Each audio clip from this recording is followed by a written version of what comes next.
તમને ત્યાં આગળ કાર્યક્રમ હતો અને કાર્યક્રમમાંથી તમે 9:30 ની આજુબાજુ લોકો ન આવવાથી તમે ત્યાંથી નીકળ્યા હતા? જી, ત્યાંથી નીકળ્યો બેન, કાર્યક્રમ પૂરો કરી અને હું જ્યારે નીકળતો ત્યારે મેં મારા માણસને ફોન કર્યો કે ભાઈ બિરજુ બારોટ અને અન્ય કલાકારો, રિધમ વાળા, એ બધા લોકોને પેમેન્ટ દેવાનું હતું. એટલે મેં એને 5 લાખ રૂપિયા આપેલ. ગાડીમાં પૈસા છે, તું એ લોકોને પેમેન્ટ આપી દેજે. મારે કદાચ આવવામાં અડધી કલાક આઈ થિંક વહેલું મોડું થાય. એટલે હું ત્યાંથી નીકળ્યો. એટલે મારો ડ્રાઈવર જે છે, કાનો, જે ગાડી ચલાવે છે, એ સ્કોર્પિયો લઈ અને આવ્યો થનાથલ. ડાયરો ચાલુ હતો લાઈવ ત્યાં. એટલે આ લોકોએ એને કીધું કે દેવાજભાઈને કેમ મોડું થયું? એને કીધું કે તો રસ્તામાં છે, આવે છે. તમને કઈ નીકળ્યા છે? અને હું ઓલરેડી કઈ નીકળ્યો હતો કે ભાઈ હું જાઉં છું ત્યાં આગળ, હાજરી આપીને પછી હું આવીશ, કદાચ અડધી કલાક વહેલું મોડું થાય. એટલે હું ત્યાં આવ્યો એટલે આ લોકોએ ગાડીની ચાવી લઈ લીધી.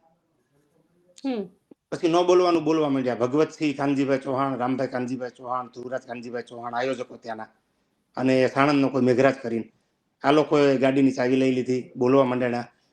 પછી ઝપાઝપી થઈ, નો ડાઉટ, કે ગાડી દેવી નથી. પછી કોઈ એમાંથી કોઈ કાનો ઓળખતો નથી અને કીધું ભાઈ એને ગાડી દઈ દો, એનો શું વાંક છે.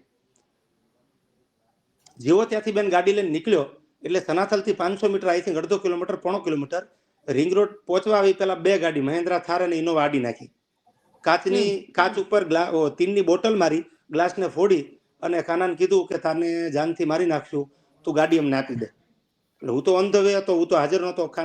એટલે કાને ગાડી આપી દીધી, ચાવી લઈ લીધી, ગ્લાસ ફોડી નાખ્યો, ગાડી લઈને લોકો વયા ગયા. ગાડીની અંદર પૈસા હતા, ગાડી લઈ ગયા. એને આ 3જો દિવસ છે.